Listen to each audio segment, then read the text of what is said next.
Indo Pacific, जो कभी शांत क्षेत्र हुआ करता था, अब ग्लोबल पावर राइवलरी के लिए दुनिया का मेन स्टेज है।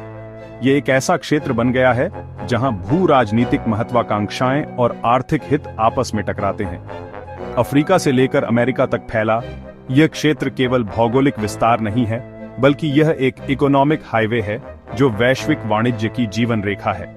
जहां ज्यादातर मैरीटाइम ट्रेड और एनर्जी सप्लाईज फ्लो होते हैं, यह क्षेत्र दुनिया की ऊर्जा सुरक्षा और व्यापार के लिए महत्वपूर्ण है। यूएस और चाइना इन्फ्लुएंस के लिए एक हाई स्टेक्स कॉन्टेस्ट में फंसे हुए हैं। दोनों देश इस क्षेत्र में अपना दबदबा कायम करने के लिए प्रतिस्पर्धा कर रहे हैं, और यह कॉन्टेस्ट मिलिट्री, इकोनॉमिक और टेक्नोलॉजिकल मोर्चों पर लड़ा जा रहा है। चाइना का तेजी से नेवल एक्सपेंशन उसकी बढ़ती सैन्य शक्ति का प्रदर्शन है, और साउथ चाइना सी में आइलैंड बिल्डिंग क्षेत्रीय तनाव को बढ़ा रहा है। यह अमेरिका के लंबे समय से चले आ रहे डोमिनेंस को चैलेंज करता है, जिससे अमेरिका को अपनी रणनीति पर पुनर्विचार करने के लिए मजबूर होना पड़ रहा है। यूएस और इंडिया, जापान और ऑस्ट्रेलिया जैसे सहयोगी इस क्षेत्र में शक्ति संतुलन बनाए रखने के लिए प्रतिबद्ध हैं। इसलिए चाइना की असर्टिवनेस का मुकाबला करने के लिए क्वाड जैसी पार्टनरशिप बना रहे हैं, जो एक सामूहिक सुरक्षा दृष्टिकोण का प्रतिनिधित्व करता है। स्टेक्स पर, वाइटल रिसोर्सेज पर कंट्रोल, जो देशों की आर्थिक और सैन्य क्षमताओं को निर्धारित करता है, और वे रूल्स जो इंटरनेशनल ऑर्डर को शेप देंगे, यह सुनिश्चित करते हुए कि सभी देशों के लिए एक समान अवसर हो। यहाँ का नतीजा दशकों तक ग्लोबल पावर को डिफाइन करेगा और यह निर्धारित करेगा कि दुनिया किस दिशा में आगे बढ़ेगी। चाइना की एम्बिशंस इंडियन ओशन के मिनरल रिच सीबेड में और भी डीपनाई तक जाती हैं। लिटरली ये महत्वाकांक्षाएं अथाह हैं। एडवांस्ड वेसल्स और यहां तक कि यूएस सैटेलाइट डेटा का उपयोग करके चाइना कोबाल्ट और निकल जैसे वैल्यूएबल रिसोर्सेज को टारगेट करने के लिए ओशन फ्लावर का विस्तृत मैप बनाता है। यह open source American data China को एक स्ट्रेटेजिक एज देता है, जो कि बहुत महत्वपूर्ण है, जिससे उसकी डीप सी माइनिंग तेज होती है, जबकि उसकी अपनी फाइंडिंग्स सीक्रेट रहती है। बड़े एक्सप्लोरेशन कॉन्ट्रैक्ट्स के साथ चाइना का लक्ष्य क्रिटिकल मिनरल्स को सिक्योर करना, इंपोर्ट पर रिलायता कम करना और अपनी ग्लोबल पोजीशन को मजबूत करना है। यह एक जियोपॉलिटिकल प्ले है। चाइना के रिसोर्स डोमिनेंस को बढ़ावा देने के लिए अमेरिकन ओपननेस का उपयोग करना एक चालाकी भरी चाल।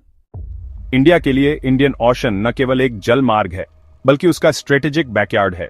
यह वो क्षेत्र है जहां से भारत की सुरक्षा और समृद्धि जुड़ी हुई है। लेकिन चाइना की बढ़ती प्रेजेंस, खासकर उसकी नौसेना की गतिविधियां, एक सीधा चैलेंज है। यह भारत के प्रभाव क्षेत्र में एक नई शक्ति का प्रदर्शन है। चाइनीज रिसर्च वेसल्स, जो दिखने में वैज्ञानिक अनुसंधान के लिए हैं, लेकिन अक्सर डुअल यूज होते हैं, यानी उनका इस्तेमाल सैन्य उद्देश्यों के लिए भी किया जा सकता है। ये वेसल्स ऐसा डेटा इकट्ठा करते हैं जो सबमरीन ओवन बियॉन्ड्स में मदद कर सकता है, जैसे समुद्र की डीपनाई, पानी का तापमान और लवणता का स्तर। और इस तरह की जानकारी इंडिया की नेवल सिक्योरिटी को खतरा दे सकता है, क्योंकि इससे दुश्मन पनडुब्बियों को ट्रैक करना और उनका मुकाबला करना आसान हो जाता है। चाइना की डीप सी माइनिंग, जो समुद्र तल से खनिज निकालने का प्रयास है, और string on pearls port network, जिसमें चीन द्वारा नियंत्रित बंदरगाहों की एक श्रृंखला शामिल है, इंडिया के चारों ओर एक स्ट्रेटेजिक फंदा कस रहे हैं, जिससे भारत की घेराबंदी का खतरा बढ़ रहा है। इंडिया को अपनी नेवल कैपेबिलिटीज को बढ़ाना चाहिए, अपनी नौसेना को आधुनिक बनाना चाहिए और नए जहाजों और हथियारों का निर्माण करना चाहिए। क्वाड जैसे अलायंस को गहरा करना चाहिए, जिसमें भारत, अमेरिका, जापान और ऑस्ट्रेलिया शामिल हैं, ताकि चीन के बढ़ते प्रभाव का मुकाबला किया जा सके। और अपने खुद के डीप सी मिशंस को तेज करना चाहिए, ताकि समुद्र तल के संसाधनों का पता लगाया जा सके और अपनी वैज्ञानिक क्षमताओं का प्रदर्शन किया जा सके। ओशन की डीपनियों की दौड़ जारी है, जिसमें विभिन्न देश समुद्र तल के संसाधनों और रणनीतिक लाभों के लिए प्रतिस्पर्धा कर रहे हैं, जिसमें इंडिया अपनी मैरीटाइम फ्रंटियर्स की रक्षा के लिए लड़ रहा है, अपनी समुद्री सीमाओं की सुरक्षा सुनिश्चित करने और अपने हितों की रक्षा करने के लिए संघर्ष कर रहा है।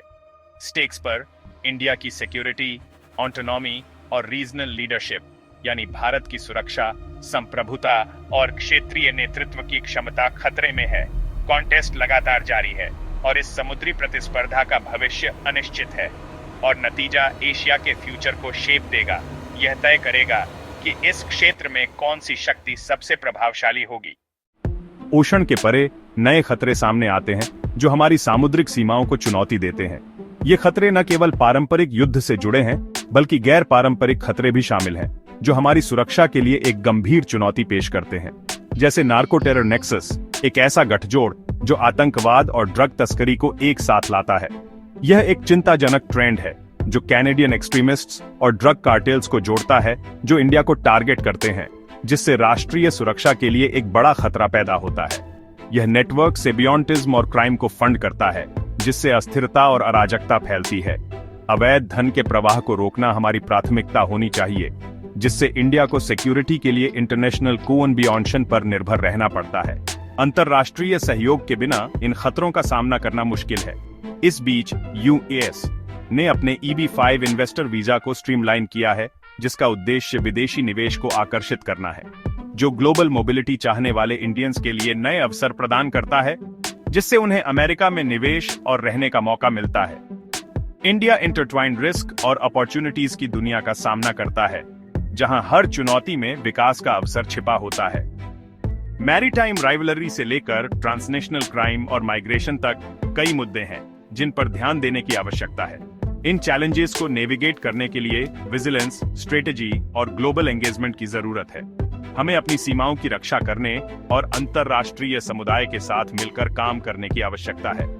यहाँ तक कि ग्रेट पावर कंपटीशन के बीच भी एक बेहतर फ्यूचर की तलाश राष्ट्रों और लोगों को जोड़ना जारी रखती है, जिससे सहयोग और समझ को बढ़ावा मिलता है।